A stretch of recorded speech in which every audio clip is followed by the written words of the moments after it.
If you're preparing for the January LSAT, today I'm going to walk you through your ultimate guide to nailing test day. We're going to cover everything: the rules, the test structure, how to handle last-minute prep, what to bring, what to expect, whether you're testing remotely or in person at a Prometric testing center.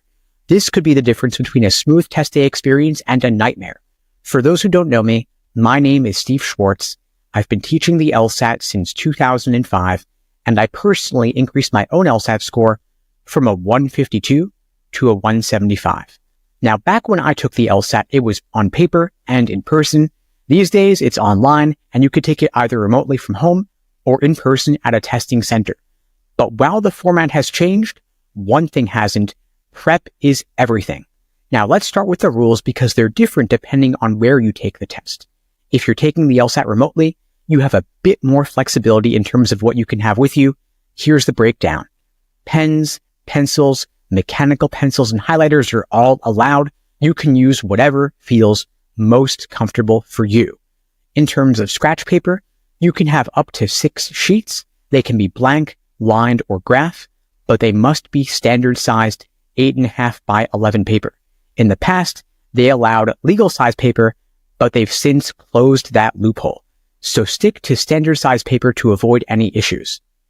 In terms of beverages, you can have any drink you like, but it's got to be in a clear container, no opaque mugs or opaque bottles. Now, you can have earplugs, but they've got to be generic, soft foam earplugs. They can help block out distractions, but don't bring any fancy noise-canceling headphones or anything electronic. They won't be allowed. Now, remote testing gives you the comfort of being in your own space, but it also means that you've got to manage your environment. So make sure your testing area is quiet, free of distractions, and that it complies with LSAC's rules. You're also going to want to double check your internet connection, webcam, and microphone to make sure they're functioning properly, because the last thing you want is a technical glitch in the middle of your test. Now, if you're taking the LSAT in person at a Prometric testing center, the rules are a bit stricter. Here's what you need to know. In terms of writing tools, you're not going to bring anything, no pencils, no scratch paper. They'll provide everything. Leave your personal supplies at home. LSAC will also deal with noise management.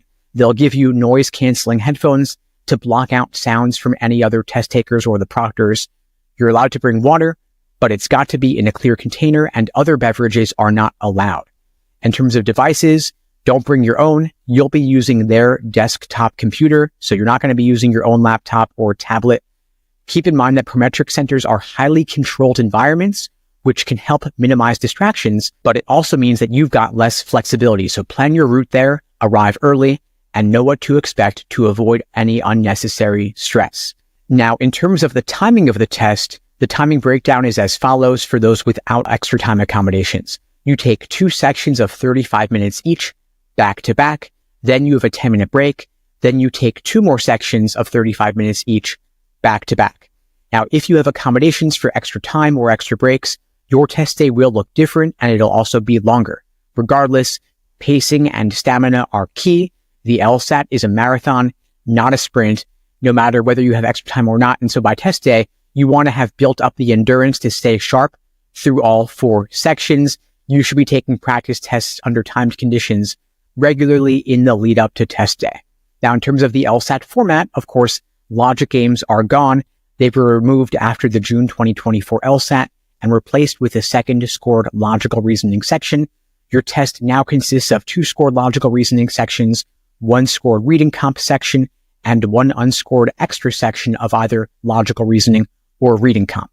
This means that you could potentially face 3 logical reasoning sections back to back if your extra section is logical reasoning, or you could have 2 reading comp sections back to back if your extra section is reading comp.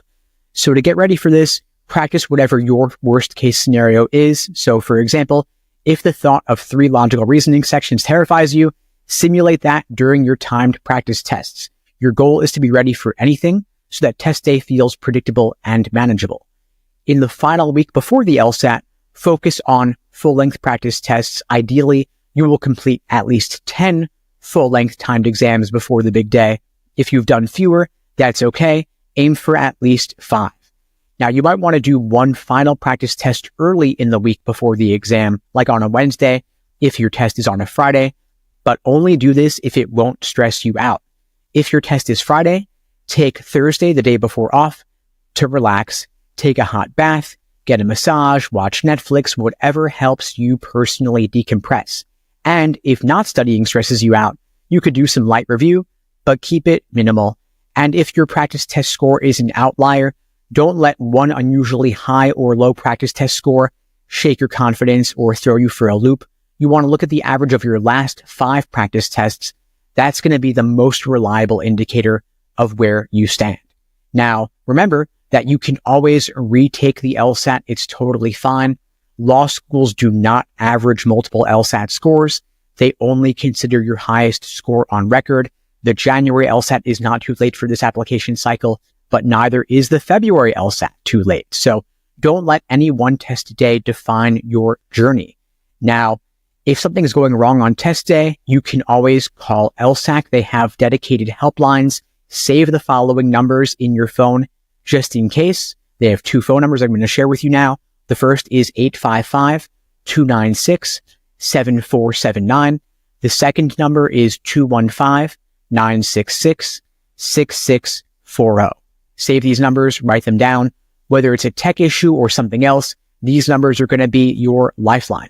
Now, if you'd like my help getting ready for the LSAT, whether you're taking it in January, February, or beyond, my team and I would be glad to help you out on your journey to scoring a 170 plus. We offer live online classes via Zoom, on-demand video courses, small group coaching, and private one-on-one coaching. You can check out the links below to find out more and to book a call with me and my team. We'd be glad to help you out. And remember, in these final weeks, the more you prep, the fewer surprises you'll face on test day. You've got this. Study smart, and I'll see you on the other side. In the meantime, I'll wish you all the best and take care.